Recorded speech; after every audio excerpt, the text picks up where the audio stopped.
Michael Bérubé is the president of the Modern Language Association, and well, it's not no longer. He is is a director of the Institute for the Arts and the Humanities at Pennsylvania State University, and also he holds a chair at the Penn State University, and he holds appointments in the Department of English and the program in science. He's the author of 7 books to date: Marginal Forces, Cultural Centers, Tolson, Pynchon, and the Politics of the Canon, Public Access, Literary Theory and American Cultural Politics, Life as We Know It, A Father, Family, and an Exceptional Child, The Employment of English Theory, Jobs, and the Future of Literary Studies. And what's liberal about the liberal arts? I wish we had a topic like this tonight too. I mean, we could have him speak all year round. Maybe we should invite him for the entire year and have him give a lecture on each of these books, because they're all very interesting and exciting. What's liberal about the liberal arts? Classroom politics and bias in higher education, and rhetorical occasions, essays on humans and the humanities. His most recent book, The Left at War, was published in 2009 by New York University Press. He's also the editor of the Aesthetics of Cultural Studies, and with Carrie Nelson of Higher Education, Under Fire, Politics, Economics, and the Crisis of the Humanities. Bérubé has also written for a wide variety of academic journals, such as American Quarterly, the Yale Journal of Criticism, and Modern Fiction Studies, as well as more popular venues such as Harper's, The New Yorker, The New York Times Magazine, The Washington Post, and The Nation. Life as We Know It was the New York Times Notable Book of the Year for 1996, and was chosen as one of the best books of the year on a list of 7 by National Public Radio. I should say, we're very, it's especially significant that he was able to come to Maine today, because he's flying back to New York tomorrow and on to Oxford, England, where he's attending a conference. So he has at least 3 major jobs, and so that he was able to come is a great benefit to all of us. I just want to mention one little anecdote that I mentioned earlier today to Liz, and which is when I first came to work at UNE in 1991. Before the end of the academic year, the Village Voice, if you remember the publication from New York, published a special issue about cultural studies called Cultural. So, and the title of the cover of the entire magazine, or the Village Voice, was Cult Studs. And so I went to a faculty development meeting in Biddeford, and I held the cover of this magazine in my hand, and I said, "This is what we should be doing." I was showing it to faculty, and I kept, and nobody, people had no clue what I was talking about then. Cultural studies. People thought it was about trips to Mexico or to Brazil, and so I took very good care of that cover of the magazine. I laminated it and I saved it, and today, when Michael came into my office, I showed it to him. So I have this wonderful souvenir from many, many years ago, before I knew Michael, and before I even thought he was going to come give a lecture at UNE. So please do help me in welcoming Michael Bérubé.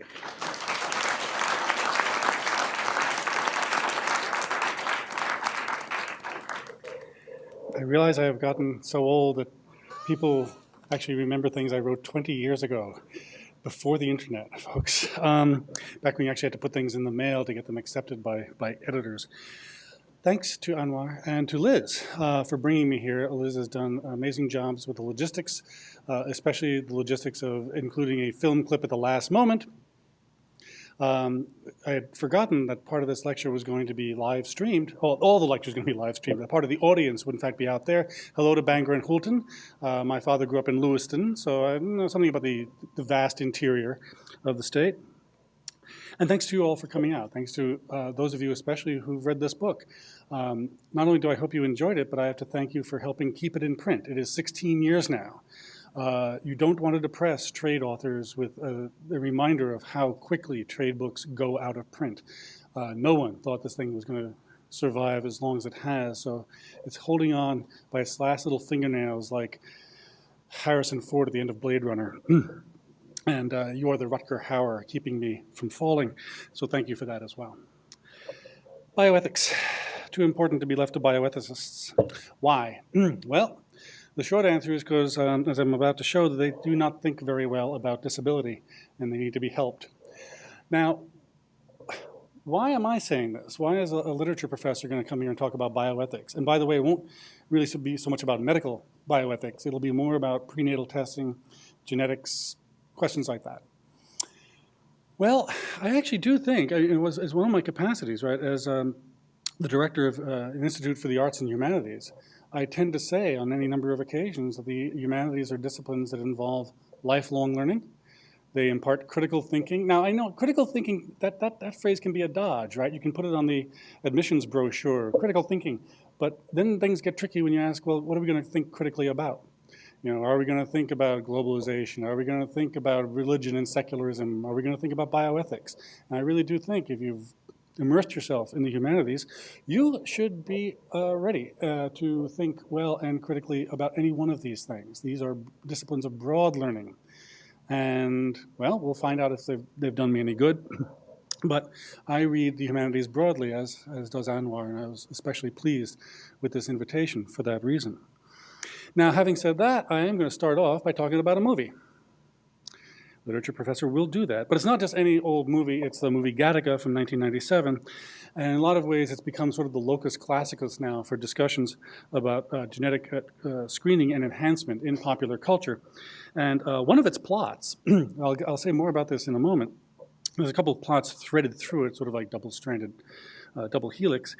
One of the plots involves a vivid illustration of what Michael Sandel would argue some years later in a book called The Case Against Perfection.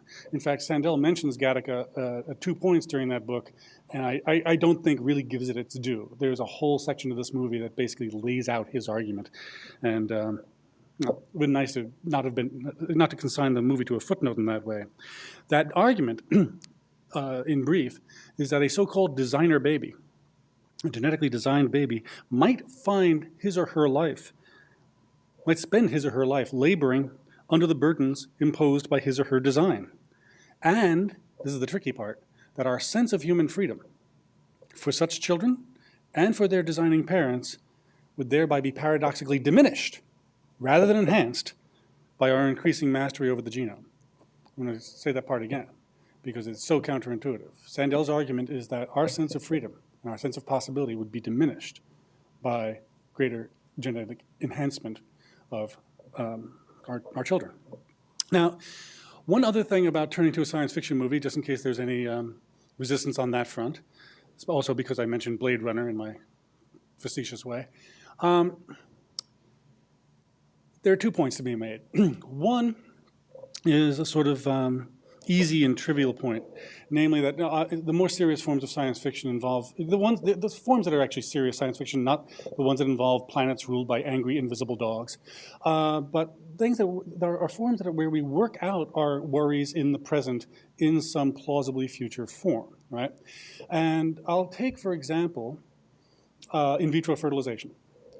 Those of you whose memories go back to 1978 will remember the first so-called test tube baby, Louise Brown. She was in the news a couple of years ago when Robert Edwards, who came up with IVF, was awarded the Nobel Prize. This is about 2-3 years ago. And as a result of Edwards winning the Nobel Prize, any number of news outlets reprised the Time magazine cover from 1978, announcing the birth of these test tube babies, and it sort of had a silicon hand of God doing the fist bump with a silicon hand of Adam, with a test tube between them. And the question was, like, test tube babies, my God, what will happen? They will walk among us. They come from test tubes. It's like that song, in the year 2525. You'll pick your sons, pick your daughters too, from the bottom of a long glass tube. Never mind, worst song to be #1 for 9 weeks ever. But that was the fear. What brave new world, and we have to say brave new world, right? What brave new world are we heading into where people can have test tube babies? And now look around you. They are among us. They're as common as rain, folks. It's IVF. It's no big deal. It's like the Palmolive commercial. IVF, you're soaking in it. It's cool. Boy, am I dating myself. Okay, there will be a closed caption and translation for people who don't remember 60s ad campaigns, right? Good. Okay. Now, but here's my question. What are we to make of the fact that in only 34 years, only one generation, IVF has become routine? Does that mean we were all freaked out about it in 1978 and we should have just chilled? Or does it mean that actually the technology has now become so pervasive and so common that we've forgotten to ask critical questions about it? That's not a rhetorical question. I really leave that open. And I turn to Gattaca. Gattaca depicts a dystopian world set in the not-too-distant future. That's the first subtitle of the movie. And in Gattaca, again, the technologies are not that inconceivable, so to speak. It's widespread IVF and pre-implantation screening. Nothing controversial about that. We can already do that. But the world it depicts is a world in which school placements, job interviews, and indeed your entire life prospects consist of blood tests and urine samples. Children conceive the old-fashioned way, for example, by means of sex in the back of a car, as the movie opens, for our narrator and protagonist, Vincent Freeman. His name is Freeman for a reason. Those people who are conceived the old-fashioned way are called invalids, you get the pun on invalid, degenerates, or faith births and godchildren. They are increasingly rare, and they make up the lower echelons of society, all assigned to various forms of menial labor. Vincent, played by Ethan Hawke, and again, this is so Hollywood, right, that Ethan Hawke played a profoundly defective individual. You don't want to be like Ethan Hawke. Well, he is excluded from school as a child because the school cannot afford the insurance costs he entails, and he is consigned to a life of janitorial work even though he dreams of spaceflight, hoping against hope to work someday at the giant aerospace corporation Gattaca. Throughout his childhood, he had been fascinated with space and with space travel. We see him as a scrawny, bespectacled teen, and the bespectacled part is, part of his defects, right? No one wears glasses anymore. He's reading a book called Careers in Space, and we witness his father venting his frustration and anger by telling his son, "For God's sake, Vincent, don't you understand? The only way you'll see the inside of a spaceship is if you're cleaning it." The moment Vincent is born, his initial genetic analysis, drawn from a blood sample and read instantaneously by an attending nurse, reveals the following. And this gets into this more silly sci-fi part. He will have a 60% probability of a neurological condition, a 42% probability of manic depression, an 89% probability of an attention deficit disorder, 99% probability of heart disease, and a life expectancy of 30.2 years. Okay, the reason I say this is relatively simple, silly part of sci-fi is that no matter how good we get at genetic diagnosis, you're not going to come up with numbers like that. You certainly won't be able to pinpoint someone's life expectancy that way based on their initial blood test. So that's a bit much. This is not a plausible representation of what genes can tell us. But my argument doesn't depend on that scene. It depends on the later scene, in which Vincent's devastated parents, Marie and Antonio, decide to have their second child in vitro in what has since become the natural way.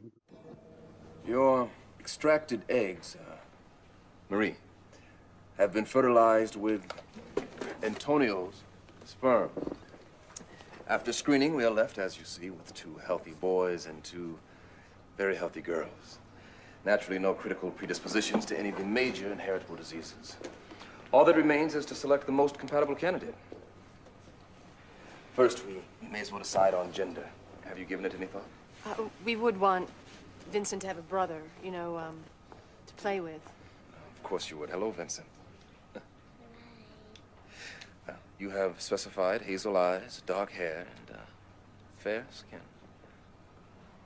I have taken the liberty of eradicating any potentially prejudicial conditions, premature baldness, myopia, alcoholism and addictive susceptibility, propensity for violence, obesity, etc. We didn't want, diseases, yes, but...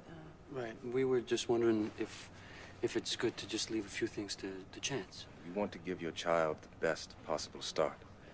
Believe me, we have enough imperfection built in already. No, your child doesn't need any additional burdens. And keep in mind, this child is still you. Simply the best of you. You could conceive naturally 1,000 times and never get such a result. One of the things I'm struck by are the reaction shots, right? Where the mother's a little uneasy about, selecting out for all these various things, and the father's like treating this like a car. Hey, it comes with GPS, white wall, cool. Now, the geneticist smiles indulgently when he refers to the parents' preference for fair skin. Because as it happens, he is black. He is played by Blair Underwood. By this, we are led to understand that in this brave new world, genetic discrimination is common, but racial discrimination is a thing of the past. It can be treated so lightly and lightheartedly. The point is reinforced a few minutes later in the film when Vincent recounts his experience as a young man seeking employment. Of course, he tells us It's illegal to discriminate. Genoism, it's called. But no one takes the law seriously. If you refuse to disclose, they can always take a sample from a door handle or a handshake, even the saliva on your application form. If in doubt, a legal drug test can just as easily become an illegal peek at your future in the company. And we see during this voiceover, a human resources manager wordlessly challenging Vincent to provide a urine sample, and that manager, like the counselor, is black. Now, I find this aspect of the movie's premise fascinating for two reasons. Not only because the movie so clearly, if counterintuitively and counterfactually, distinguishes racism from genoism, but also because it establishes that Gattaca is a film about, among other things, civil rights and employment discrimination. People don't think of science fiction in this way, but yes, this is one of the best science fiction movies about employment discrimination. Now, disability in science fiction isn't often discussed in these mundane terms, but I think it should be. If there are any Philip K. Dick fans in the house, they will remember that one of the things that got lost in translation between the novel Do Androids Dream of Electric Sheep and the movie Blade Runner was that this category of human specials, people neurologically damaged by a world war and derisively referred to as chicken heads or ant heads. Okay, that whole plot got left out of the movie, and this whole Voight-Kampff empathy test that was supposed to identify the androids was originally designed to identify the specials instead, and make sure that they be sterilized so they can't reproduce. Blade Runner drops that whole treatment of the relation between disability and employment, because they're also consigned to the lowest echelons of society, and takes the novel's chickenhead, J.R. Isidore, a driver for an artificial animal repair shop, and making him into J.F. Sebastian, an engineer for the Tyrell Corporation that makes the androids.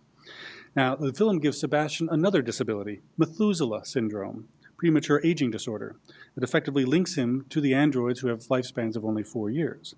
But Gattaca, by contrast, builds the entire plot around the relation between employment and disability. The whole drama, the central drama, focuses entirely on whether Vincent will be discovered at Gattaca and thrown out of work and into jail. That drama of detection and evasion, in turn, transforms the relation between race and disability in the movie into something a little more complex. Once it becomes inescapably clear that Vincent will be unable to pursue this career he wants in space exploration, he decides to become a borrowed ladder. He uses the bodily fluids and effluvia of Jerome Morrow, a former Olympic athlete, in order to obtain the clearance necessary to work at Gattaca. Jerome is played by Jude Law. He's a former world-class swimmer who was struck by a car. Then we learn later he wasn't just struck by a car. He tried to kill himself because he did not win an Olympic gold medal, because he won a silver medal. That's about that burden of perfection. Now he is paraplegic and visually marked by the most common sign for disability, a wheelchair. He literally sells his genetic identity to Vincent as he descends into bitterness and alcoholism, and finally commits suicide, successful in the second attempt, in the film's final sequence. So in other words, Gattaca is not only a science fiction exploration of employment discrimination, it's also a member of one of the oldest genres in African American fiction, the passing narrative, where Vincent is passing as able. Now, scholars in disability studies have been really ambivalent about this movie. They've tended to see Jerome's character as kind of regrettable and gratuitous reinforcement of the stereotypes of disability, right? He's bitter, he's alcoholic, he's hard lot in life. Anne Finger's 1998 review has set the terms of the debate. She argues that the film is ultimately scared of the radicalness of its critique. She suggests that Jerome's suicide is meant to reassure the contemporary able-bodied audience, who largely identify with Vincent, because of course in that society, almost all of us would be disabled, right? Because we were all born the natural way, and we didn't go through that in vitro screening.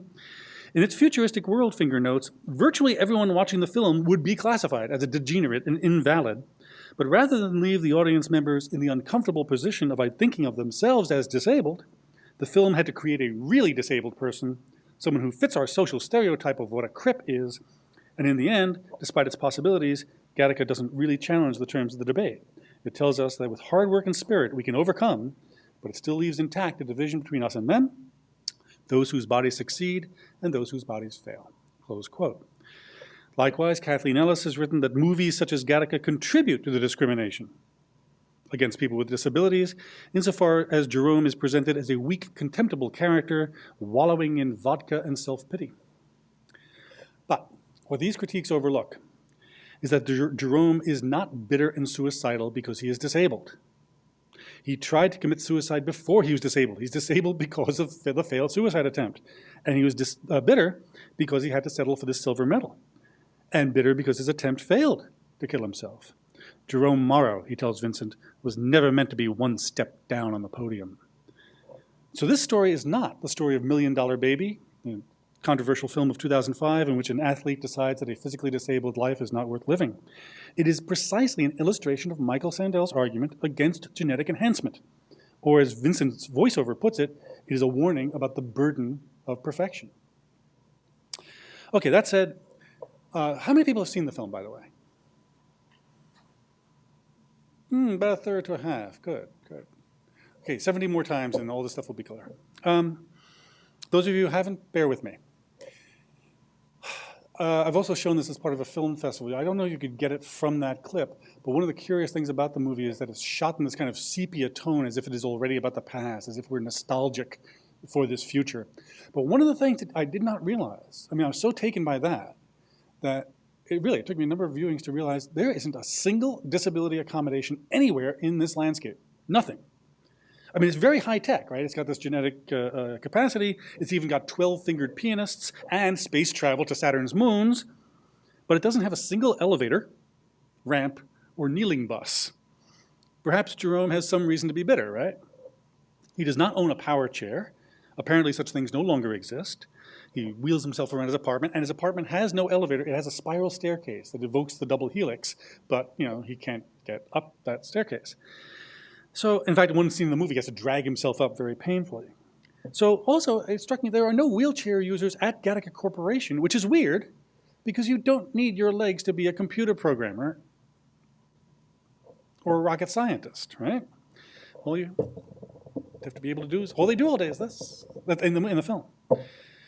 Well, one is left to infer that disability discrimination in this society is so severe, even though the film leaves this point implicit, just like it doesn't call attention to the fact that these two characters I mentioned are black. So, it's possible to say, well, maybe the film is just bizarrely optimistic that a society so obsessed with genetics would be a society without racism. I've actually read a couple of reviews like that said, this is totally false. These people, no, that's the point. And it's also nice that the film didn't put like a little pointer, look, black folks, right? It didn't even remark on these characters' race, right? It's asking you to believe that now we understand that race is not genetically based. But the real discrimination happens with regard to disability. And it certainly appears to be a film of a society composed entirely of able-bodied heterosexuals. So it's not clear why one form of bigotry disappears while everything else seems to rule the world. But I want to turn now back to that clip for a moment and call your attention to which are the elements of uncontroversial genetic screening in this society, the ones that go without saying, right? He's already done them before the parents arrive, okay? The elimination of all major inheritable diseases. Cool. Good riddance to him, right? As well as potentially prejudicial conditions, such as premature baldness, myopia, alcoholism, and addictive susceptibility, propensity for violence, and obesity. When Vincent's mother demurs, and this is the moment where the father's going, hey, all right. And she says, we didn't want, diseases, yes. Surely the phrase she's thinking of and not uttering is, we didn't want a designer baby, right? Or something like that, which is, of course, precisely what she gets. Still you, just the best of you.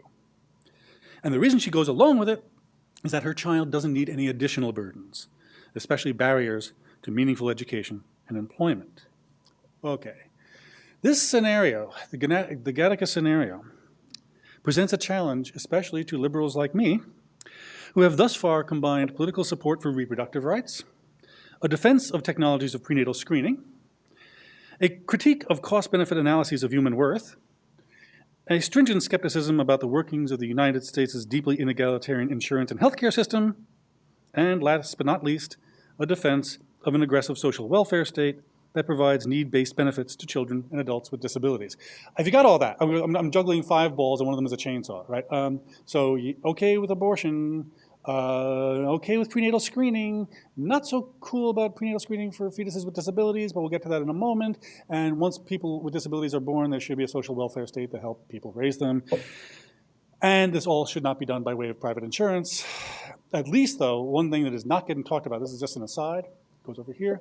When we talk about how so-called Obamacare makes it impossible for insurance companies to bar people with pre-existing conditions. Pre-existing conditions also include all disabilities. I'm stunned that people do not speak about healthcare in this country while mentioning disability. It's all about illness, catastrophic illness, this, that, and the other, but when you see it through the lens of disability, it becomes quite another matter. Okay, now, I admit, abortion is not an issue in Gattaca precisely because IVF and genetic screening seem to have taken it off the table, right? Though perhaps there are abortion providers who cater to people who went crazy one night and had sex in the back of a car and now are pregnant. But the film does raise the question of what happens to the embryos Marie and Antonio do not select. Maybe stem cell research, who knows? And more importantly, it raises the question of what conditions we should screen for and what we should do if and when we detect them. Hence the bioethics part of the talk. And the larger question at stake there is really the question of who should inhabit the world and on what terms. So my own position on what is called the ethics of selective abortion for fetuses with disabilities. I mean, it really sounds about as icky as you can imagine, right? Selective abortion, it sounds like eugenics, right? My position turns out to be pretty much substantially more or less identical to that of the 1999 Hastings Center report on the disability rights critique of prenatal genetic testing. Although when I say that, it sounds like really impressive. Hey, these people agree. No, they actually cite Life as We Know It. It's like I'm agreeing with their agreement with me. But that's what it amounts to. Yes, people should be able, especially women, should be able to make difficult decisions about their pregnancies. Yes, they should do so even if the fetus in question has the likelihood of a disability. Yes, we should be skeptical of that, and we should be very skeptical of genetics counselors and the medical profession that sets the lives of people with disabilities at a discount. And we got to make sure there's provision for the people who do carry those fetuses to term. There's more to the argument, but those are the major lineaments. While also critiquing the idea that the detection of a genetic anomaly should be also automatic justification for terminating a pregnancy. I don't consider disability sufficient grounds for abortion myself, but depends on what kind of disability, but I also believe the fetus does not have a moral status equivalent to that of a child unless and until it is viable outside the womb. And I also support the right of prospective parents to terminate pregnancies, even for reasons I would regard as trivial or wrong-headed. And I came face to face with my feelings about this. About 10, 12 years ago, I read this book, Raina Rapp's book, Testing Women, Testing the Fetus. It is replete with accounts of such parents, including a couple who told Rapp that having a tard, not even a retard, right, a tard, having a tard, that's a bummer for life. Or another couple who insisted that if the baby can't grow up having a shot at being the president, we don't want him. This was in regard to a fetus with Klinefelter syndrome, a sex anomaly, not even detectable, right? Among the mildest things that could possibly go wrong during reproduction. And on the basis of that, the parents terminated the pregnancy, because you can't have people with Klinefelters being the president. I remain unpersuaded that there are transcendent moral virtues to be advanced by compelling parents like that to bear children with disabilities, and even though the disabilities are relatively benign. In fact, I shudder to think how such parents would treat their disabled children if compelled to bear them against their will. Nor do I see why it is virtuous to compel parents to bear children with far more severe conditions that involve profound physical and emotional suffering for everyone concerned, especially the child, like Lesch-Nyhan syndrome or Tay-Sachs disease. How many people know what Tay-Sachs disease is? Handful. Okay, good. Very quickly. It's a disease so evil that it's going to sound like it was invented by bioethicists as a kind of moral question. Child is born normal, develops fatty deposits in the brain. Over the course of 3 to 5 years, the child, one system after another degenerates, and the child often develops a seizure disorder, and the last parts of its life are excruciatingly painful. So you see what I mean? It really is, what if you had a child that only lived a short period of time that was very, very painful, even though they were born normally? Yeah, that's Tay-Sachs. For those of you interested in it, Elaine Rapp, no relation to Raina Rapp, has been writing amazing stuff for the New York Times about her child with Tay-Sachs, and I believe her book is coming out either this year or next. So for conditions like that, I think that in a democratic society, it is better to allow prospective parents to make those decisions for themselves. And for that reason, I've always insisted that it's more consistent with the principles of democracy for people like me to persuade prospective parents and genetics counselors not to think of amniocentesis as a search and destroy mission. and to persuade them that many people with disabilities, including those disabilities detectable in utero, like Down syndrome, a lot of those people are capable of living lives that not only bring joy and wonder to those around them, but are fulfilling and fascinating to the people themselves, right? But I won't argue that some forms of childbirth should be mandatory, nor will I demand that prospective parents be barred from obtaining genetic information about the fetus if they so desire that information. And that's why I'm in the Gattaca scenario. If you had access to that information, I'm okay with you having access to it. The question is what we do with it. As Rapp writes, this is Raina Rapp, at the intersection of the disability rights movement and the feminist movement for reproductive rights lies a thorny problem. How is it possible to contest the eugenic and stigmatizing definition of disabilities, which seems to underlie prenatal diagnosis, while still upholding the rights of individual women to determine what kind of medical care and what sorts of pregnancy decisions are in their own best interests? The way she answers this question eventually involves two moral imperatives, as well as the sort of like third imperative that hovers over the two of them to see these things as complementary. The first, she says, is the need to champion the reproductive rights of women to carry or refuse to carry a pregnancy that would result in a baby with a serious disability. The second is the need to support adequate, non-stigmatizing, integrative services for all children, including disabled children, that women bear. All right, sound reasonably good. And then the other, a year or two ago, I was teaching Ruth Hubbard's essay, Abortion and Disability, Who Should and Should Not Inhabit the World. I was alluding to it a little earlier when I said the question here is, who should inhabit the world? In her essay, and Ruth Hubbard is sort of a giant in the field, and I admire her work enormously, but I couldn't help notice that this essay insists 4 times, for good measure, 3 times emphatically in the course of its last 7 paragraphs, that a woman must have the right to abort a fetus whatever her reasons, while arguing that some of those reasons are A, continuous with the logic of Nazi eugenics, and B, influenced by forces that appear to undermine Hubbard's faith that a woman's reasons can really be her own. I'll show you what I mean. Women are expected, she writes, women are expected to implement the society's eugenic prejudices by choosing to have the appropriate tests and electing not to initiate or to terminate pregnancies if it looks as though the outcome will offend. Note what she's done there. She's questioned the choices that she does not endorse by employing scare quotes to suggest that they're not really choices at all. Right? Women are choosing, and women are electing. And to a considerable extent, she writes, not initiating or terminating these pregnancies may be, indeed, what women want to do. But one reason we want to is that society promises much grief to parents of children it deems unfit to inhabit the world. You see what she's doing here? It's like, yeah, maybe you've made that choice, but maybe it was kind of coerced. Maybe it's not really a choice at all.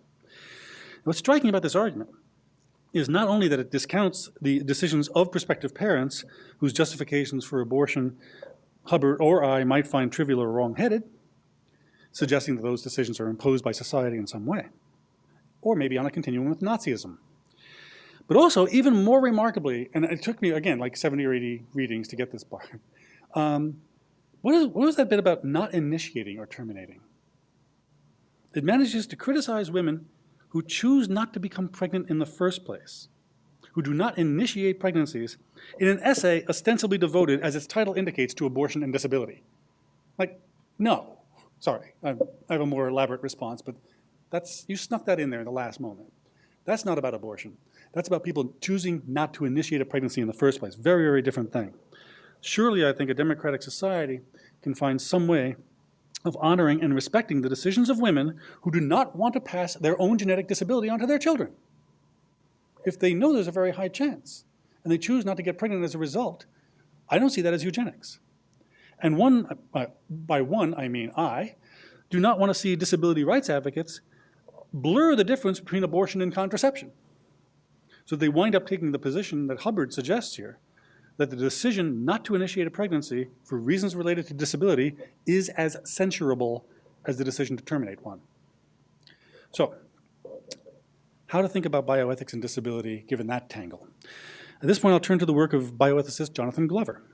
Because partly he seems relatively moderate and reasonable, especially when he's compared with bioethicists such as Julian Savulescu and Nicholas Agar, for whom that Gattaca scenario represents not a dystopia, but a utopia. I mean, Savulescu especially, his position is modify everything. Do it. If we can do it, we should do it. We'll be better, faster, stronger, cooler. Not so sure about the cooler part, or the better, faster, stronger either. In fact, their arguments are that prospective parents not only have the opportunity, but the obligation to avail themselves of whatever technology will allow them to design the best possible child. Still you, just the best of you. So these are advocates of what, and so for advocates of what Sandel calls forms of liberal eugenics, right? The evil of eugenics as practiced in the first decades of the 20th century was not that it was eugenics, but that the policies of involuntary sterilization and institutionalization represented forms of coercion visited on individuals by the state. I want to stress that argument. Okay. For them, the problem with eugenics was not that it had this idea that we can just prune some features from the human family tree and like improve the stock, right? That wasn't evil at all. That was a good idea. The problem was that it involved state coercion. If individual people, all of you, especially those of you of childbearing age, if all of you want to go ahead and improve the stock through genetic enhancement or whatever, cool, that's not eugenics, because it's not coerced by the state. I think it's a specious argument, but there you go. Private eugenics, from that standpoint, is not eugenics at all and not evil. It just consists of individuals in various familial arrangements making rational decisions about what is best for them and their children so they don't have any additional burdens. Well, Glover takes a more modest view, I'm happy to say, which makes his arguments more plausible but also more potentially disturbing. So I'm looking at his 2006 book, Choosing Children, Genes, Disability, and Design. Glover asks, quote, "Progress in genetics and in reproductive technologies gives us growing power to reduce the incidence of disabilities and disorders. Should we welcome this power or should we fear its implications?" I'll cut to the chase. The answer is basically, welcome this power with some reservations. Now, notably, and sensibly enough, Glover rejects the idea that there is a bright line between using genetic technology to restore a person's normal functioning and using genetic technology to enhance functioning well beyond that level. Let me explain what this normal line means in ordinary terms, because this Michael Sandel's argument depends entirely on this. I went 45 years without these things, folks. I was the envy of my colleagues. Now I'm up to 1.5 at Walgreens' finest. Probably have to go to 1.75. Well, how about I get LASIK surgery? Right? It's routine. It's like IVF. No big deal. But do I get LASIK surgery to get me back to 2020? Or do I get LASIK surgery to get me back to 2012, which is where I was? Tiger Woods had this. He had LASIK surgery. I said, it's not a big deal. It's not like steroids in baseball. You know, it's golf. The ball's not moving. It's still. The only time you really need keen eyesight, and Tiger was like 20/70 before this surgery, the only time you really need keen eyesight is around the green. Someone asked me, well, how many shots does a golfer hit around the green in an average round? I said, oh, shoot, yeah, about 60% of them. Is it a coincidence that after his surgery, he won his next 5 tournaments? I mean, he's had trouble since, but the point is, did this constitute an enhancement? Did it get him back to normal functioning? Normal functioning for whom? Normal functioning for Tiger? Normal functioning for a certain segment of the population? You can see why Glover makes this argument. It's a really slippery, it's an argument, when you say, we'll just have genetic surgery or technology to enhance, to get people back to the normal level, that's an argument that Sandel makes, and it's basically very more flimsy than I would like to admit. Now, Sandel, for Sandel, going beyond that normal line, blurry as it might be, violates something important about our humanity. He borrows a line from theologian William May and insists that we must retain our openness to the unbidden. That's the phrase. And that, as I said earlier, the attempt to extend our mastery over the unbidden paradoxically diminishes our freedom. Glover, by contrast, suggests that eliminating a genetic disposition to shyness or laziness might help someone flourish, as might making them more cheerful or boosting their ability to sing or learn languages. That's actually so far beyond the Gattaca. They don't even screen for shyness or laziness in Gattaca, but it's okay with Glover. It is common, he writes, to say that genetic choices are acceptable when they are to avoid a disability or disorder, but objectionably eugenic if they are to enhance normal functioning. He's replying basically to Sandel. The medical boundary may seem like the obvious line to defend against designer babies, but making some enhancements may add to flourishing as much as eliminating some disabilities. If we are not motivated by the ugly attitudes toward disability, if what we really care about is not disability but flourishing, the medical boundary may be impossible to defend. Okay, so you shy and lazy people, out of the room, out of the gene pool, you now. Two things strike me as remarkable about this book. The first is that Glover does not come to this conclusion without taking into consideration a wide variety of accounts of the lives of people with disabilities. You read the first 20 pages of that book and you think, hey, this guy gets it. He's read people with disabilities. He's read the critiques. Cool. He begins a discussion of blindness by writing, quote, since sight enhances our lives so much, it is hard not to see blindness as an obstacle to flourishing. Fair enough. A lot of people who are sighted might agree. But then he proceeds to recount the story of John Hull, whose terror at going blind was gradually also replaced by a wholly new sense of himself and his world. Once he actually went blind, he said, I've adjusted, I've gotten over it. This is actually kind of great. Conversely, this guy SB, whose real name we don't know, became severely depressed after an operation restored his sight. When blind, he had lived with energy and enthusiasm, writes Glover, but when given sight, he lost his peace and self-respect. He was actually got very depressed at how drab the world seemed, which is, again, not what you think as a sighted person, but he's like, I imagine it's so much nicer than this. I think this all the time also, this is just me, about people, when they think of going deaf, the first thing they think is, I'm never going to be able to hear music anymore. They never say, I'm never going to be able to hear jackhammers anymore. Right? Now I can finally read in silence. And I'm not being facetious about that. I mean, when you are reading, it does not matter whether you're deaf or not. You are not disabled if you're deaf and you're reading, okay? So you think, well, Glover's got it. Glover understands. He understands that disability isn't necessarily a deficit. It depends on who has it and how it acquires it and what their attitude is. And he actually opens the whole chapter by saying, since the 1980s, ethical debate about disabilities and disorders has been transformed by the participation of those who have these conditions. This is also where this talk is going to end up in a little while, with the question of how much those debates can be transformed. The second remarkable thing about Glover's book is that despite the fact that he said all that, and he took all this disability critique into consideration, he winds up, last chapter, by summarizing and saying, in this book, disability has been contrasted with human flourishing. It's like, well, obviously, if your goal is to enhance human flourishing, right, which is his goal, and you see disability as inimical to flourishing, there's no way to account adequately for the ways in which people with disabilities might enjoy their lives more fully and thoroughly than people without disabilities. It doesn't always happen, but sometimes it does, but Glover kind of rules this out. And I was wondering, how did the book do this? How does it manage first to credit people with disabilities for transforming the debate, and then wind up back in the pre-transformation position of saying exactly the same thing they would have said if the people with disabilities never showed up? So I think there are two problems with the book. One, and this opened on to why I'm talking about bioethics at all, like so many discussions of disability and bioethics, it actually conflates disability and disease at a key moment in its argument. The other is that it relies on thought experiments and hypothetical questions that are part of the standard part of the bioethics literature, but make no sense, unfortunately, except in the what-if world of bioethicists. Okay, so let me explain the first thing. The first involves Glover's dismissal of the expressivist argument. And for those of you not familiar with the way this chess game is played, if I terminate a pregnancy with a fetus with disabilities, am I sending the signal that having a life with disability is not worth living?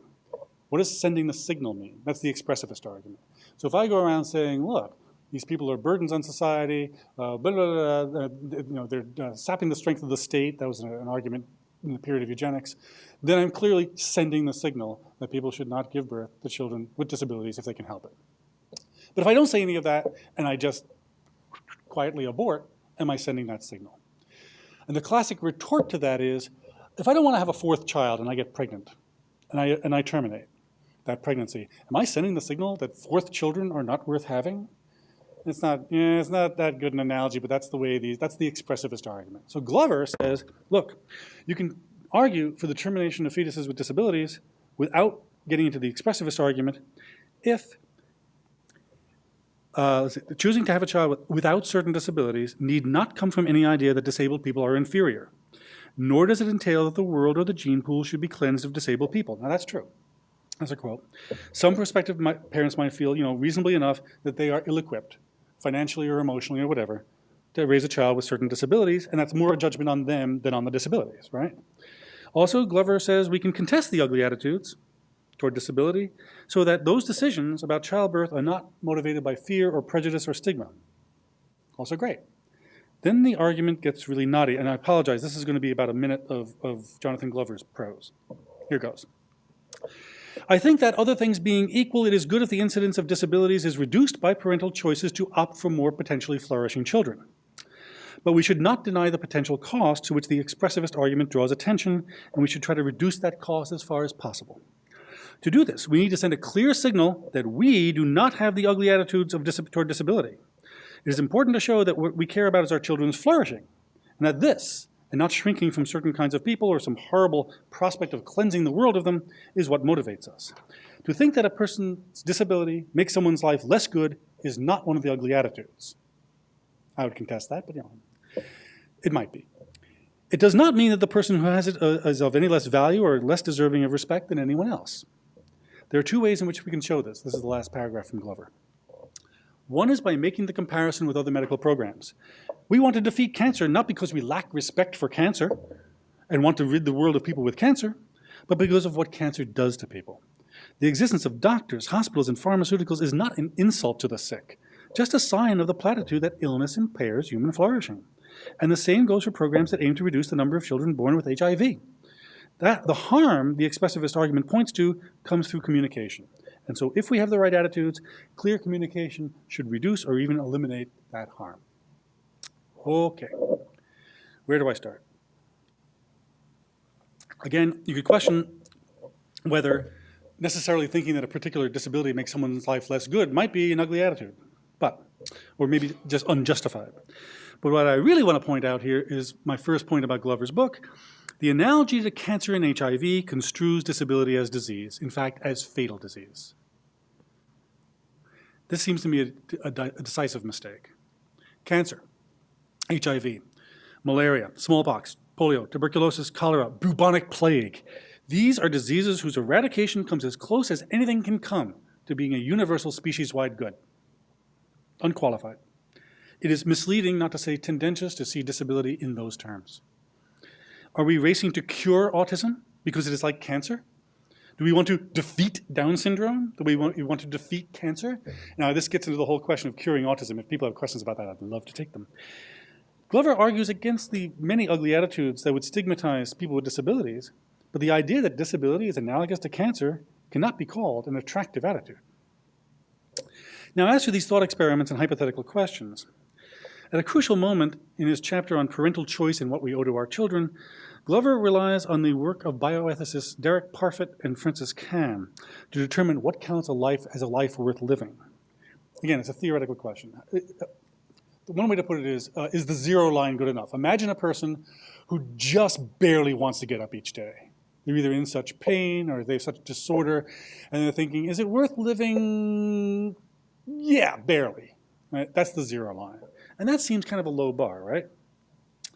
And he's asking whether prospective parents should be under some moral pressure to bring into the world a child whose life is by a small margin just worth living. And again, with Tay-Sachs, that clearly falls below that bar. It's not a question. Glover argues instead for a minimal level of flourishing. He poses an open-ended ethical question. Some victims of horrendous abuse as children, he writes, may still find later their lives worth living and be glad to have been born. Does this mean that a couple with a persistent record of terrible child abuse should be still serious candidates for fertility treatment?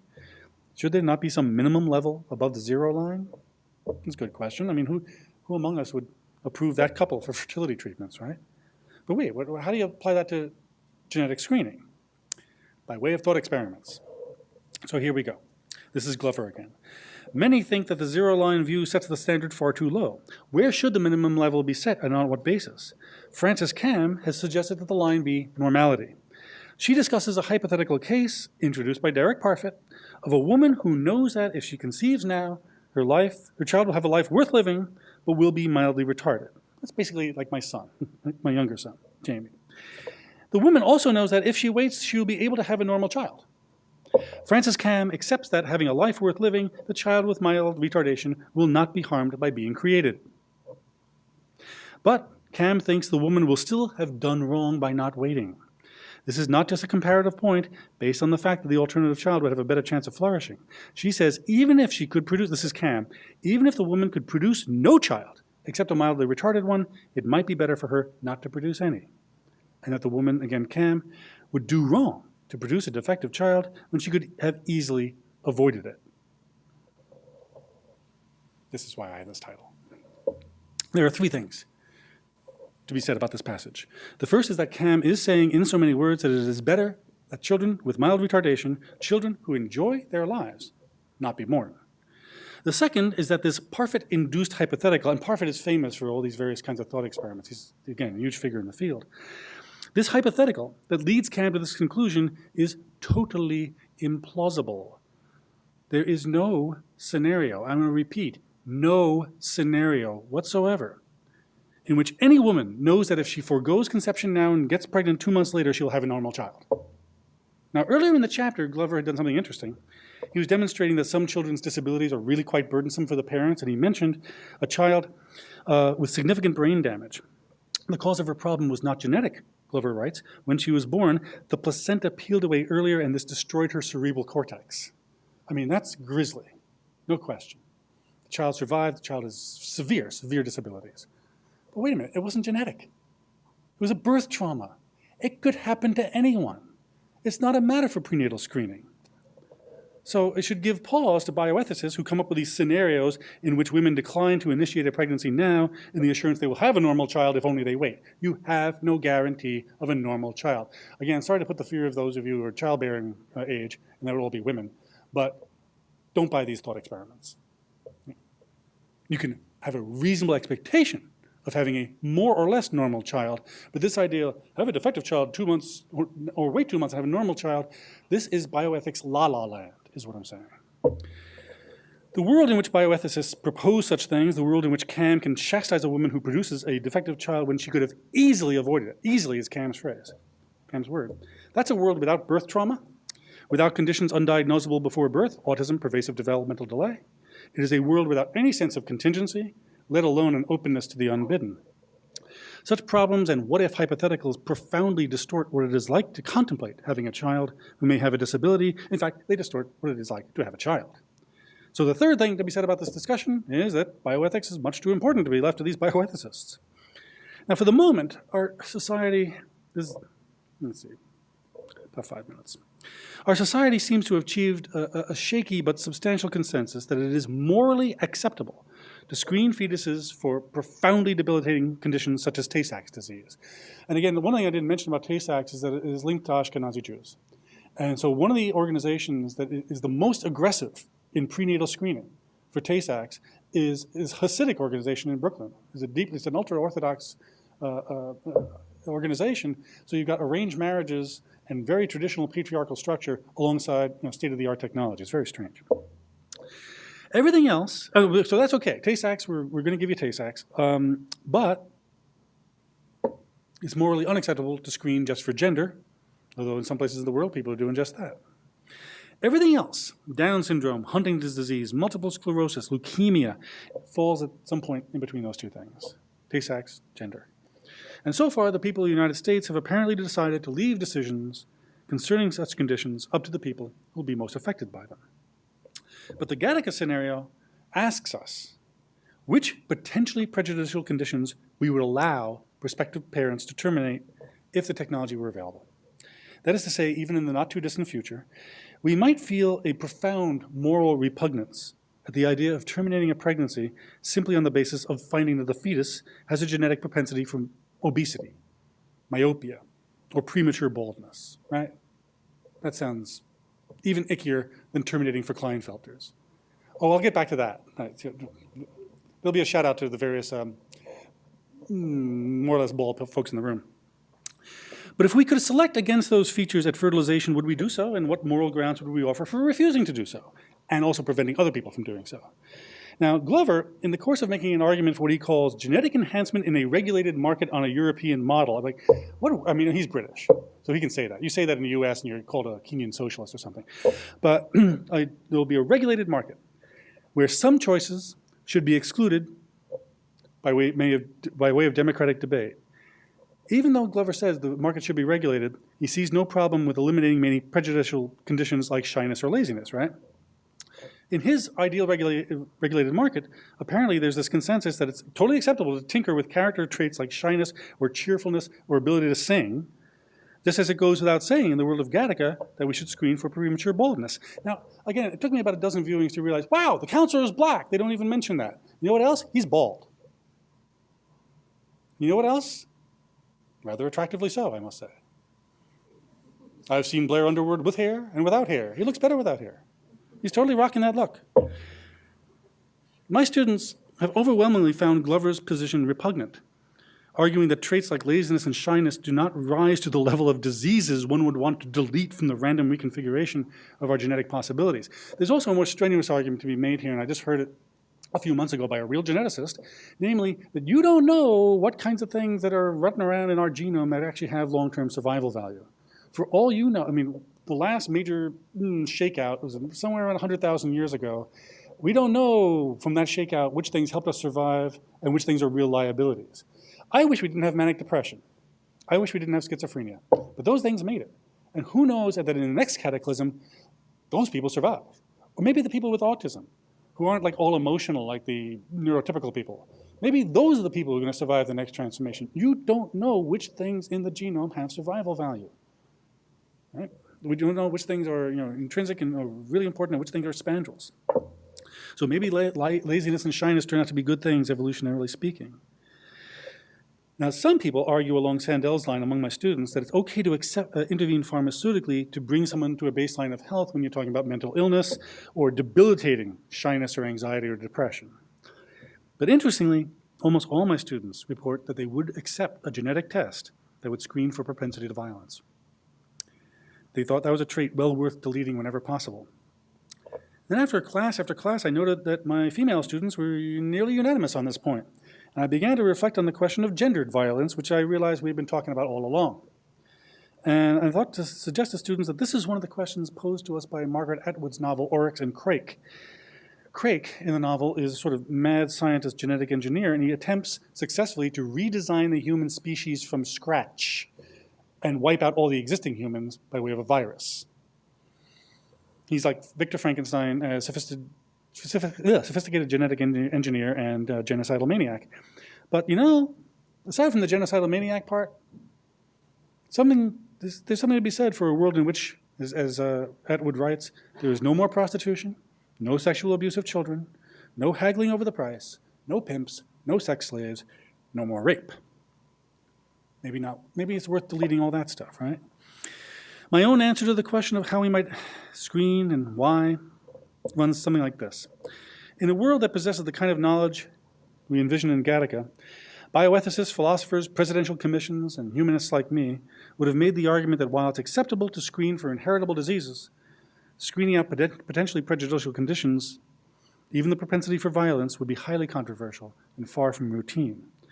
Our society would have had and would be still engaged in a wide-ranging debate about what kinds of disabilities do involve profound suffering or significantly diminished life chances for those who have them and their families, and by contrast, what varieties of human embodiment may be undesirable or inconvenient, but on the whole, not so prejudicial as to jeopardize significantly the lives of people who have them. So, we would also acknowledge, I hope, that some disabilities, many of them, are not detectable genetically, and that no amount of genetic screening or prenatal or in vitro engineering would produce a world free of people with cerebral palsy, autism, or pneumonia, never mind people who are hit by cars, deliberately or not. Some of the debate's participants would have learned, finally, not to think of disability as synonymous with disease, and would continually try to persuade other participants that not all disabilities have disease etiologies, and not all disabilities need to be thought of in terms of cure or elimination, although in some cases, amelioration might be okay. And finally, such a debate would focus not only on potentially prejudicial conditions, but on actually existing prejudices, extending the protection of the social welfare state to stigmatized populations while trying to destigmatize previously stigmatized identities, as had been done, obviously, with black folk in the world of Gattaca. So this debate would produce a sort of boundary of the unacceptable, just like we now have rough agreement on the desirability of forbidding human cloning to produce children, and a looser agreement, not entirely tight as I would like, on the permissibility but undesirability of selective abortion for gender. And finally, the debate would try democratically to honor liberal freedoms and ideas of individual autonomy and decision-making, while insisting nonetheless, like John Stuart Mill and John Rawls would remind us, that democracy does not have to honor all the preferences and desires of every person participant therein. Now, one of the things you'll learn in that debate, I would have ended the paper there, but one of the things you'll learn when you engage in this debate is that sometimes the people you think of as your allies disagree with you. And this happened to me last year. I made this very argument about Jonathan Glover's undervaluation of people with disabilities for the blog of the National Humanities Center. And Tom Shakespeare showed up to take issue with it. That would be Tom Shakespeare, a descendant of William Shakespeare, and one of the founders of the disability rights movement in the UK. Like, why is he disagreeing with me? I'm totally with you. Well, he writes, and this is about a full page. It's a totally fascinating response. I think parents would generally do whatever they can to promote the welfare of their child. I do not think they necessarily focus on the risk of impairment above all things, but before and after birth, they seek to minimize whatever harms they can. Disability is only one among the many predicaments, those 1,000 natural shocks that flesh is heir to, but it is one that to some extent we can now avoid. And so many choose to try to minimize the chance of its happening, whether by avoiding alcohol in pregnancy, taking folate supplements, or opting for antenatal screening, or buying a car seat. True, many non-disabled people are miserable, and some are truly evil. But I do not think that the fact that disability avoidance does not guarantee a good life means that it is any less sensible to try and reduce the risk of disability. Next thing, this is still Shakespeare. To me, disability is not neutral, it is a decrement in health. Now again, a lot of people with disabilities take an issue with that. Those of us who are born with our disabilities are used to our form of life, and we rarely bother worrying about it. We cannot imagine any other way of being. But ask any disabled person how they would feel about losing further abilities, and most would be less sanguine, I think. I was broadly happy to spend 40 plus years with restricted growth, but I regret deeply spending the last couple of years as a paraplegic, despite the fact that I am probably as happy today as I've ever been. Last bit. I would like to deconstitute the disability category a little. I think there's a danger in equating disability, as some utilitarian bioethicists do, with all the worst and most difficult forms of life, Tay-Sachs or Lesch-Nyhan, or the profound limitations in which the possibility of flourishing seems truly remote. But I also think there is a danger of some disability advocates of equating disability with the other end of the scale, with deafness, dwarfism, or Down syndrome, conditions which hardly diminish flourishing at all. I think this is that's Shakespeare. I think this is a wonderfully rich argument. I also think it misunderstands my argument in some ways, since I'm not opposed to avoiding avoidable disabilities and mitigating the mitigatable ones. And I agree that parents should want to promote the welfare of their children. I'm not comfortable with the idea that they should be able to do whatever they can, since I think that in the context of genetic screening and enhancement, this invites the Gattaca scenario. For example, if you ask, there's now the so-called treatments to ameliorate the effects of Down syndrome. It works in rats, and it's now being applied to humans. What? Because no one's ever read Flowers for Algernon? What could possibly go wrong? But I've tried to enhance Jamie's life ever since he was born, but I just haven't done it with genetic therapy. I've done it by taking him on travel with me and surrounding him with interesting things that he seems to be interested in. And trying to make him more familiar with the world, I consider that enhancement. It enhances his flourishing to go around and try every kind of world cuisine. But Shakespeare raises a fascinating question for disability rights advocates and scholars in disability studies who insist on seeing disability simply as difference and not as decrement. How many people with disabilities would welcome the prospect of losing further abilities? And note the curious language that he applies to himself. Broadly happened to spend 40 years with restricted growth, but deeply regretful that he's been paraplegic, despite the fact that he's happy as today as he has ever been. I should explain one last little thing about Glover's argument. Glover's argument is not about enhancing happiness. It's about enhancing flourishing. There's a difference. People who are totally deluded can be happy. That was the point of Soma in Brave New World. They're robots, but they're happy.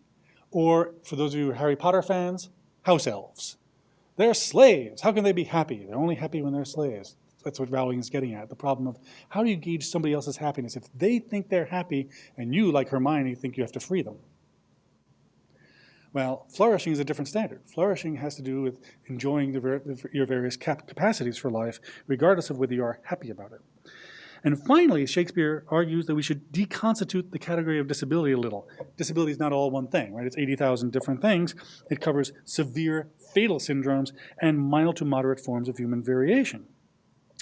And I replied to Shakespeare on that blog, and I said, even in the work of disability activists who would never give a moment's thought to providing all deaf people with cochlear implants, there is a common sense that there are some human conditions we are all better off without.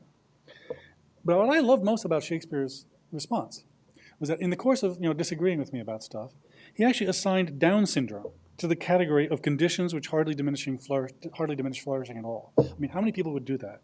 He says so almost as if it goes without saying. Oh, yeah, everyone knows deafness, dwarfism, and Down syndrome, and nothing to get worked up about. And yet we know that everyone does not know this. There are plenty of people today who regard Down syndrome as profoundly debilitating, as a terrible calamity. So in a democratic debate, surely Shakespeare's response would get a lot of people in disability studies thinking twice about the category of disability. And it would also get a lot of people outside disability studies thinking hard about whether the disabilities they regard as severe and profound might not be terribly significant impediments to flourishing after all. The point of that exchange, I would think, is the very point I came here to make tonight. That so much depends on, and so much will depend on, the extent to which debates in bioethics foreground the actual experiences, the actual sense impressions, the actual narratives, and the actual lives of people with disabilities. Thank you.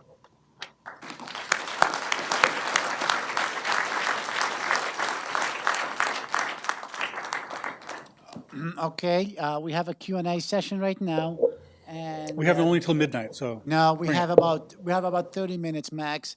So if you have a question, please speak in the microphone. There are microphones on both sides of the room, and you'll see some folks, some students holding them.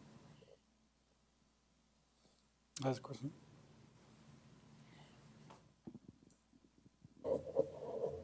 Thanks.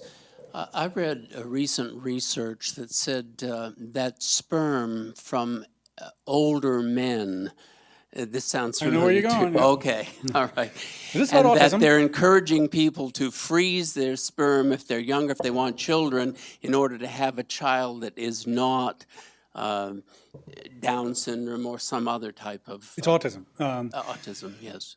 Yeah, it's fascinating. I mean, I can't help but remark that if we were having this conversation 50 years ago, we would agree, because it was pretty much self-evident that autism is caused by refrigerator mothers. These are cold mothers who don't love their children properly, and their children withdraw, and they become sort of walled-in autists. And no one ever, this is Bruno Bettelheim's work most prominently, and no one ever stopped to ask, what about the other 3 siblings that Temple Grandin had? And now it appears that maybe mothers aren't to blame after all, and furthermore, that it isn't a cultural thing, that it may in fact be a matter of wiring, and that it may have to do much more with paternal age than with maternal age. There I think, the ethical questions are rather different. Freezing your sperm at age 30, which I didn't do, doesn't seem to me as problematic. It may seem a little cautionary, hedging one's bets, but it doesn't seem to me as problematic as, for example, the American College of Obstetricians and Gynecologists recommending screening for all women regardless of age. It used to be women over 35. Right? And the idea that was there, look, clearly the eradication or the minimization of people with Down syndrome, obviously self-evident good, so we should screen for it. Now, they don't always say just Down syndrome, but it is by far the most common genetic anomaly that's detectable by amniocentesis.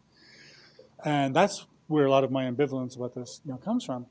And that's why I insist, when in, I think it was 2007, both Canadian and American associations of OBGYNs said, okay, now we should expand testing to everybody. One of my answers was, well, is this really something that is worth screening for? Is Down syndrome that severe that you need a sort of full court press on this across all age groups? And furthermore, aren't you also telling people, aren't you overselling testing? Leaving aside the financial incentives to do so, look at all the things you're not going to pick up in testing. And one of them, I said, is autism. And I got some pushback on that. I wrote this thing for the Toronto Globe and Mail. And they said, oh, no, you can screen for autism. I said, no, you can't. We don't even know what it is. I said, oh, yes, there's a study just published. And I said, really? Where? It was really a reputable journal. It might have even been New England Journal of Medicine, for all I know. And so I said, all right. We'll say some forms of autism. And the minute my essay was published, I got an email from Morton Gernsbacher, she's a woman, Morton Ann Gernsbacher, University of Wisconsin, Madison, saying, what are you saying, some forms of autism? You can't screen for autism. I said, I know that, you actually do research on this, you tell them. What was up with that essay? She said, oh, that essay, I don't even know how that got published. It didn't find any findings distinguishable from that of a null set. But we just so much want to find the genetic marker for X. The fact that we found a correlation to paternal age, sperm age at all is kind of amazing. And like I say, it turns the tables on, half a century ago when we were going around, blaming bad mothers for children with autism. But I don't think it raises quite the kind of ethical dilemma I'm talking about here, because again, first of all, if older father does get someone pregnant, you still can't screen for anything. You still can't screen for autism. And all you're doing is suggesting that if you still want to have children after 40, 50, 60, and I say this, I have a half-brother with autism. My father has had an interesting life, and he got remarried very late in his life.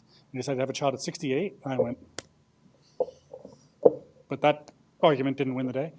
And now I don't do that because it's a very serious situation. I have little Johnny is 10, and he's nonverbal.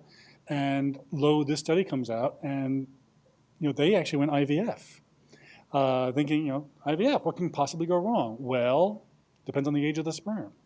So there are two things I want to take away from this. One, there was a time when in disability studies, when if you mentioned the Human Genome Project, people would reach for their wallets, right? It's going to but actually sometimes having a disability moved from the cultural side of the ledger, like autism, to the nature side of the ledger, where it's not anybody's parenting fault, that's not necessarily a bad thing. And a little more understanding about how the mechanisms really work on the molecular level, I'm in favor of that too. Sure. To take a little different perspective and have you comment a little bit about, so as we go into the world of genomics and genetics testing, you talked about at the beginning that there would be an opportunity for individuals to say what likelihood you might have cancer. And I wonder what responsibilities we're going to have as parents or future things if down the road with testing our children, they say, well, there's a likelihood that this individual could have this disease, and what will be our responsibilities and your thoughts? If we know that you have a predisposition and now you've got to try to keep your children healthy, and what if you don't because you knew that you had a likelihood? Are there some conversations out about that area too? And I'm blanking. Unfortunately, I've outsourced so much of my memory to Google that I don't rely on. Anyway, what I'm trying to remember is the name of the person who wrote this thing for the New York Times Magazine within the last 5-6 years about whether it was about Huntington's, right? And I think this is the best example of what you're talking about, because cancer is so nebulous. Cancer, you get cancer from hot dogs, from toxic environments, from all kinds of things, and there's so many varieties of it. That's why I backed away from the Gattaca. 30% chance of this, 68% chance of that.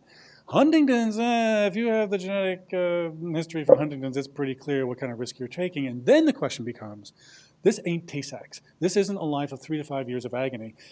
You could have Huntington's, it starts to manifest in your 50s, but it's cool because in your 30s you cured cancer, right? Or you invented the car that runs on water. And there, the question really is, let me think of another. Oh, why do I have to go far afield for this one? There's a very close correlation between Down syndrome and Alzheimer's. We're not sure yet whether that correlation is going to be 100%. It's getting up there. It does seem to be that the 21st chromosome has something to do with Alzheimer's. And again, that's an area where, again, the finer grained the research, the more I like it. But what if you told me 22 years ago, well, it's one thing to have a child with Down syndrome, but back when the life expectancy was between 10 and 20, thanks to all the people who died early on because of heart disease, Alzheimer's wasn't really an issue. But now, if your average life expectancy of a person with Down syndrome is up in the 50s, early 60s, then you're talking a very different kind of propensity for, and it raises all kinds of issues of what kind of flourishing their life can entail. My own feeling is that when you, to be glib about this, 40 is good enough. think of how many centuries we lived as a species where life expectancy was pretty much 40. And beyond that, the chance of having some degenerative disease, whether it's MS, Alzheimer's, Huntington's, in your 50s, it wouldn't be determinative for me, but I would completely understand if it would be determinative for somebody else, especially if they themselves were carriers.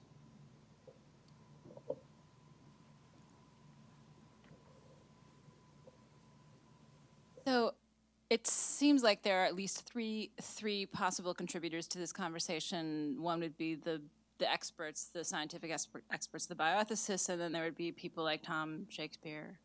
And then people like you who obviously write about this particular topic with an enormous amount of knowledge, but also have this quite profound connection in a very personal way because you're related directly to someone with a disability. And so I'm curious to know, of the people you're writing about and critiquing, if any of them overlap those categories, if the people who are very interested in these kinds of thought experiments, if any of them have the kind of perspective that you have.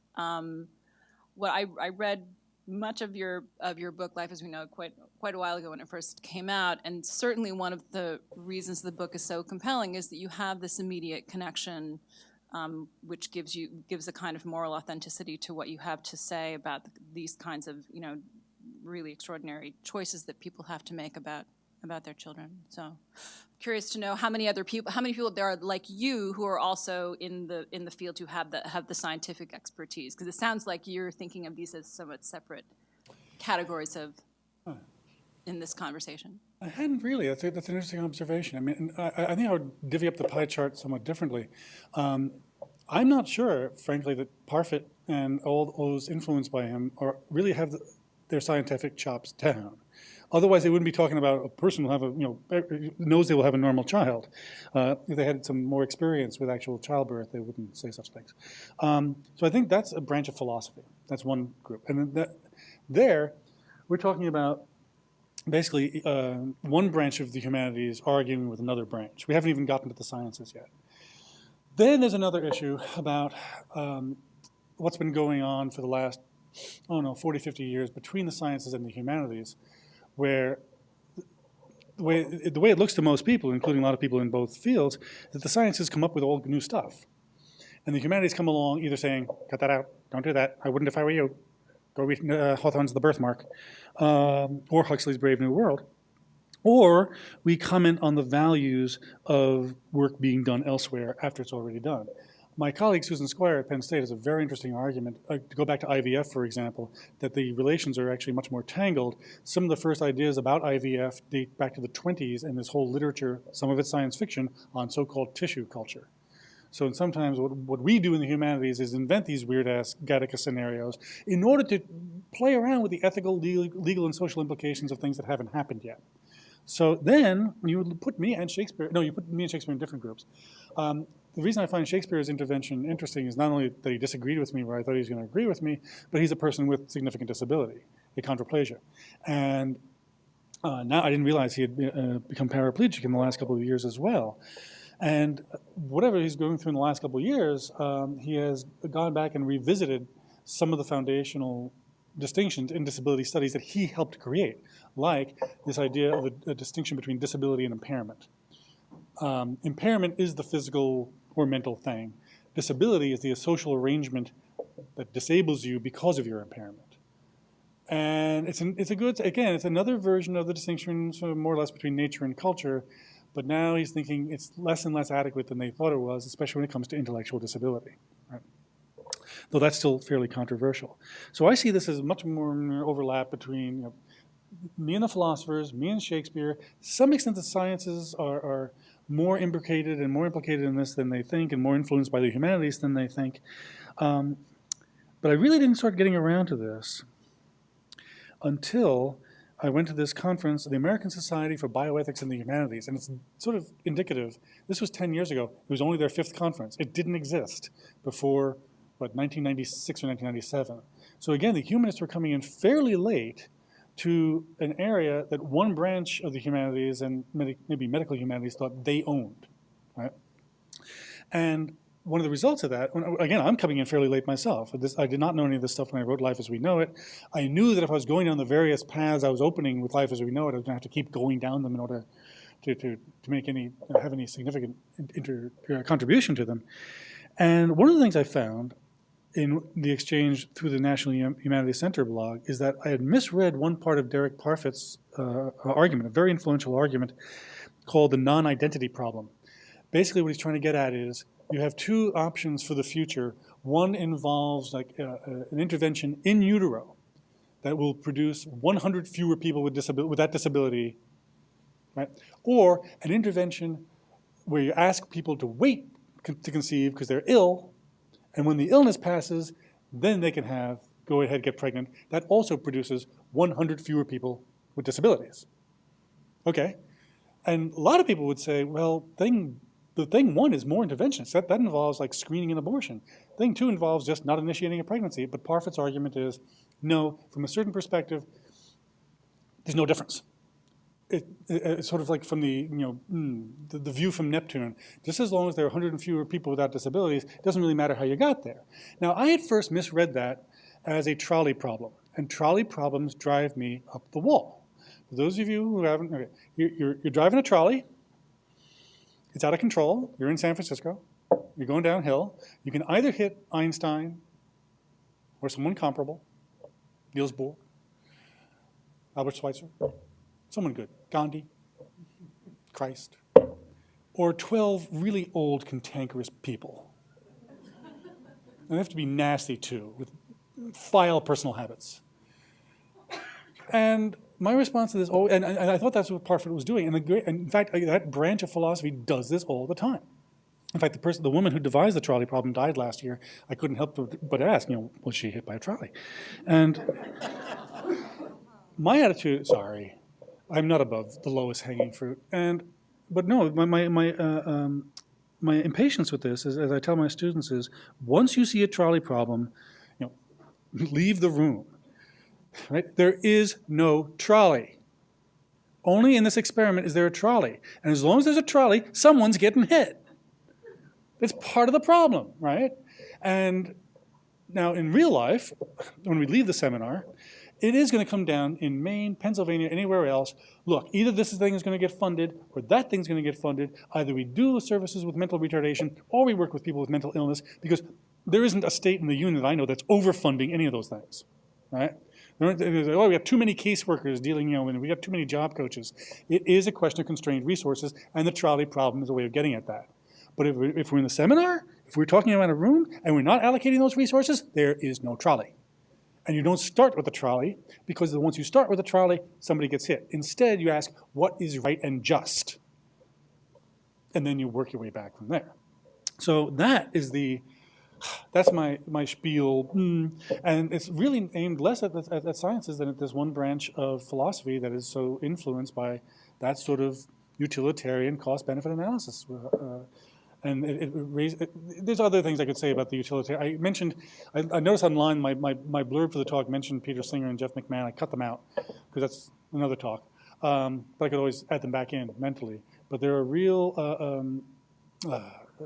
damage done by certain branches of utilitarian thought that don't announce themselves right away that I'm just beginning to get to. Yeah. Oh, right down here.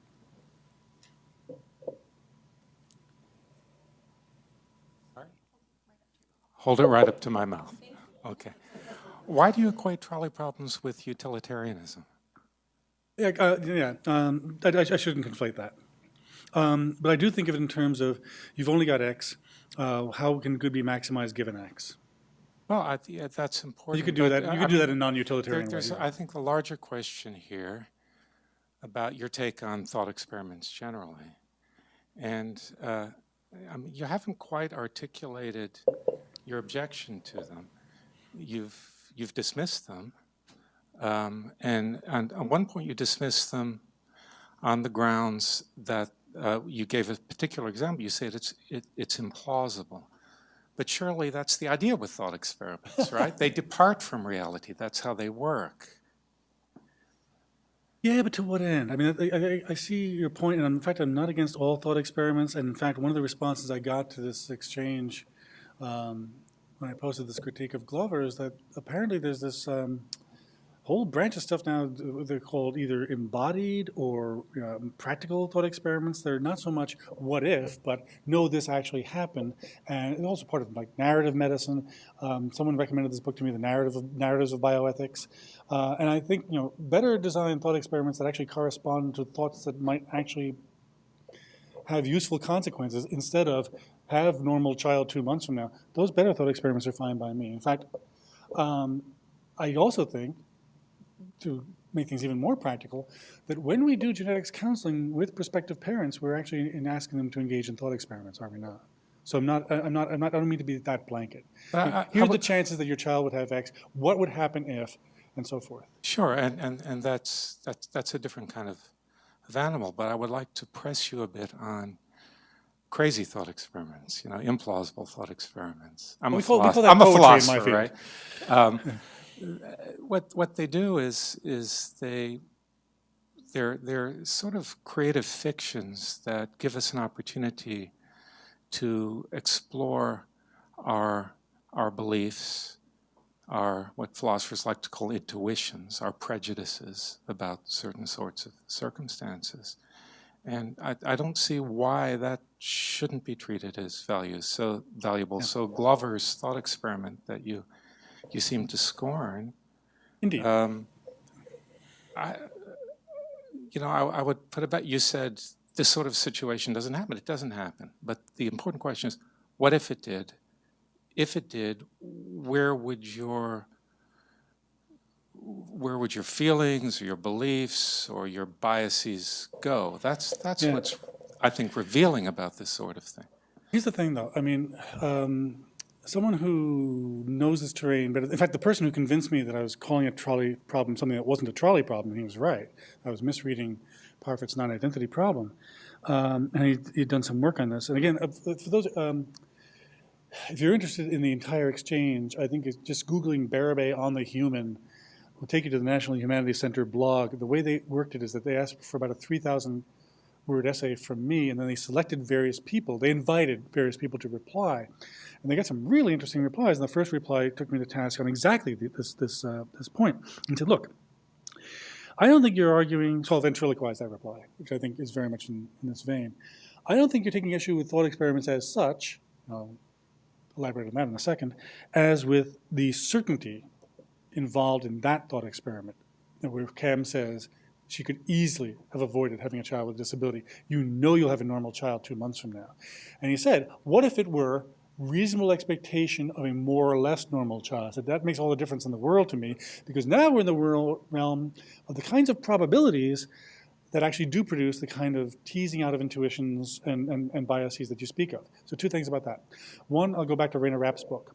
And again, even though I've already mentioned that I had this sort of, generally open-minded attitude toward what kind of parents would go with what, I was still stunned at some of the decision-making. I mentioned the people who don't want to have a child with Klinefelters. I did not mention the woman who decided to bear a child with partial trisomy 9. I mean, 9th chromosome is big, folks. I mean, you don't know what's going wrong with the partial, and you don't know how partial the trisomy is and what things are going to be affected. But she said, at least it's not Down syndrome. We don't know what it is. So we'll find out. And partial trisomy 9 is okay with her, but not Down syndrome. Then there's another woman who said, at least it's Down syndrome. I know what that is. I know there are services. I can go to various groups and what have you. And what they're doing, they're engaging in this thought experiment about what can I not accept? In fact, one person was open to this because it was unknown. Right? So leads me back to, you could actually turn the tables on me more thoroughly and say, look, I've been reading Gattaca as a thought experiment throughout. No question. And in fact, one of the things that's doing is asking us to tease out what kinds of intuitions seem to us bedrock and what seem to us to be merely contingent and historically variable. One last thing on that. So one of the people associated with kind of really fierce kind of intuitionism, Leon Cass, who chaired the President Bush's Council on Bioethics in the early 2000s. And the classic argument against Cass is, look, the idea that you have a profound moral repugnance to X, in this case cloning, is no argument against X, because you go back 50 years, you're going to find a lot of people in this country with profound moral repugnance to intermarriage between races. And that argument has more recently been picked up by advocates of gay marriage. I can't resist. I mentioned IVF being 1978. Does anyone here know the first interracial kiss on television? Yes. Thank you. You remember what year? No. It was only 3 years, 68. And Loving versus Virginia, striking down the unconstitutionality of statutes against racial intermarriage, was only the year before. Loving versus Virginia is 1967, right? Let me repeat that, 1967. We finally struck down laws against intermarriage. And then, lo, next thing we know, Kirk and Uhura are making out. Except, first of all, they weren't doing so under their own power. They were forced to do it by aliens. And it happened in the 23rd century, so it still hasn't happened yet. Look at all the protective tongues we had to put around an interracial kiss on television. Now who cares about this? 6 old white guys in Mississippi, that's it, right? And the advocates of gay marriage have been saying the same thing. Look, this sort of thing, that sort of profound moral repugnance against gay marriage, that's going to be gone in another 10 years. It's going to be really relegated to the fringe of Fox News. And otherwise, I mean, I can't find anyone under 30 for whom this is a pressing social issue, right? So, one of the points of thought experiments, as I think you're saying, is to try to discover which things, for example, we may yet have a society 50 years from now that says, well, thank God we screened for shyness and laziness. That talk Bérubé gave back in 2012, he just couldn't see the benefits of this. He's speaking with profound repugnance toward that, but at least we don't have those people lying around and not talking to anybody anymore. And, they're more fun at dances. And again, I'm doing this facetiously, but I do think that that's one of the long-term values of well-designed thought experiments. What things seem, like cloning, really so potentially fraught as to be repugnant, and what things seem conceivable but unpleasant, and what things seem perfectly okay. And that's one of the functions, say at the very outset, of speculative science fiction. Yeah. Whichever order. Last question. Oh, well. Oh, okay. I'm still not sure if I understand your criticism of bioethicists.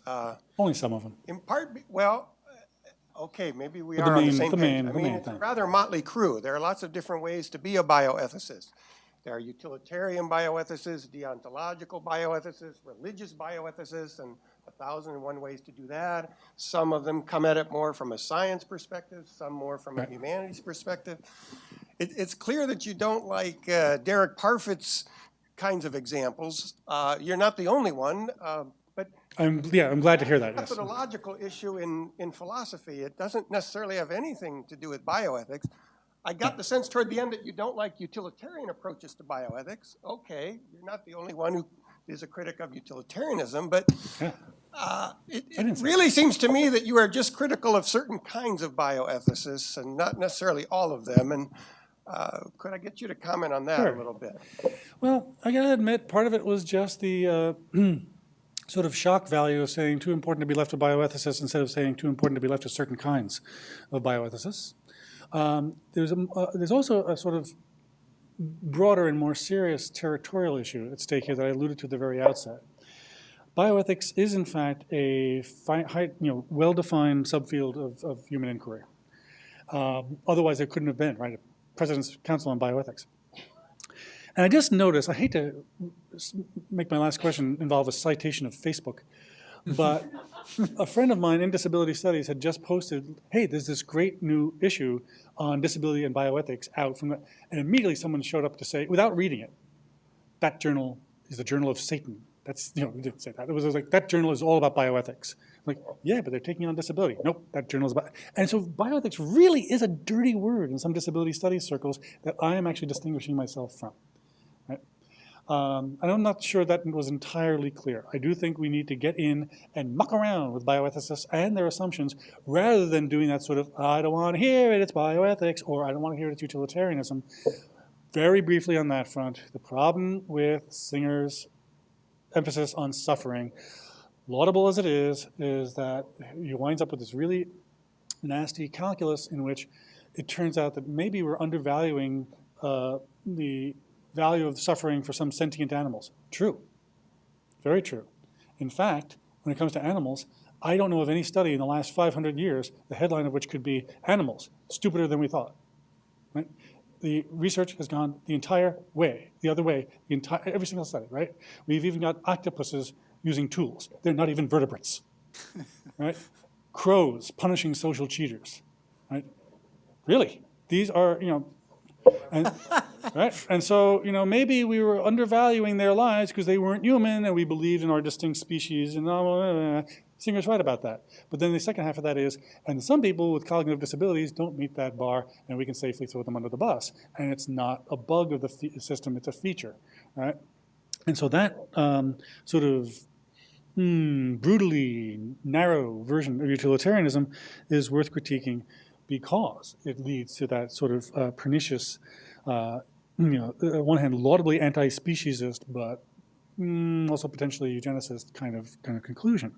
So, yes, too important to be left to some kind of bioethicist, but I also mean this as a call for people in disability studies and throughout the humanities, as more generally, to get involved in debates over genetics and genomics and science and technology, and not come in as befuddled end users or color commentators who show up and after the thing's already developed or the technology's already available, then they come in late and sort of have a panel on it. Right? I would like humanists to be involved more materially, and this was also why I'm trying to get myself up to speed on debates in which bioethicists and not bioethicists, humanists can actually have meaningful exchange. We got one question from New York City. Oh, okay. And from J.W. Lyon, and it's addressed, actually, I think it's addressed to David. So I will see if I can. It's a long question, but please keep your answer short because we need to leave in 5 minutes. So my question is for the philosopher questioner. Why do so many seemingly neutral thought experiments implicitly propose a hierarchy of value among humans? And why does that hierarchy assume that intellectual disability will always occupy the lowest rung of human existence? I'm thinking of the animal rights argument that sentient animals are more advanced than mentally disabled human animals. Ergo, animals that do more rights than a certain class of human animals. It's always the mentally disabled that ground this kind of thought experiment. Should I use the microphone? Oh, yeah, we need a microphone, yes. Yeah, we're still on. Thought experiments in philosophy primarily explore our biases, the way we're inclined to think about things. So if the sorts of biases that the questioner refers to are prevalent, of course, the thought experiments will presuppose those. Last thoughts, Michael? What if God made a rock so big that he couldn't move it? I think that's, I think I'm quoting George Carlin. No, I think to go back to what I was saying earlier, we wouldn't be having this conversation if, in fact, Andrew Niccol hadn't had the thought experiment that he eventually made into Gattaca. Now, not every aspect of that film is, I think, terribly valuable. In fact, it devolves into a kind of whodunit. And it's as if, Hollywood couldn't have imagined another narrative form. But I also think that what it has to suggest about prenatal screening and about disability, in the scene I showed you, that's all explicit about which conditions are being screened for. But a lot of the things that the film leaves implicit about the pervasive disability discrimination, combined with the lack of racism, involve, I think, the playing out of a very interesting sort of train of thought leading from that thought experiment. Well, if we were this obsessed about genetic inheritance, actually nobody would be racist anymore. Talk about totally implausible, right? But I do think that this is also what was going on in the speculative science fiction of the 20s and 30s that gave rise to thoughts about things that eventually became in vitro fertilization. And this is, again, why I think that the conversation professional philosophers, the branch of bioethics, humanists more broadly, and scientists is actually a much more fruitful conversation, and has been a more fruitful conversation than many people tend to think. Thank you so much for a great inaugural speech.